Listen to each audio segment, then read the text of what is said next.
नहीं नहीं, बिल्कुल फेक न्यूज है, बिल्कुल गलत है। पाकिस्तान तहरीक इंसाफ ने न कोई ऐसा फैसला किया वजीर आजम के खिलाफ या स्पीकर के खिलाफ या डिप्टी स्पीकर के खिलाफ, नहीं कोई इस किस्म की जो इशू है या ना ऑन द कार्ड्स और एजेंडा पे भी नहीं। देखो, मेरे पास न कोई ऐसी खबर आई है, ना हमने कोई ऐसी मीटिंग की है, न कोई ऐसा फिलहाल ऑन द एजेंडा है कि हम तो कोई। सर वक्त के साथ साथ हम देख सकते हैं आगे कोई है इस तरह का देखो, मैं तो ये जरूर कहूंगा वक्त के साथ साथ बदलना चाहिए। पूरी दुनिया बदल गई है, एक हफ्ते में सब कुछ बदल गया।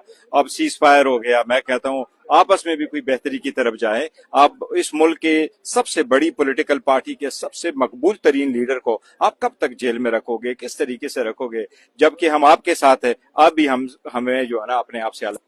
देखो, मैं जो पॉलिटिकल लीडरशिप है उनकी, मैं अक्सर उनकी बातों पे कमेंट नहीं करता। वो पेरोल की रिहाई हम भी नहीं चाह रहे हैं। पेरोल पे रिहाई का तो एक एप्लीकेशन हमने दी थी कि रिहाई फौरन होनी चाहिए। और वो जो पाकिस्तान इंडिया का स्टैंड अप था उनके सिलसिले में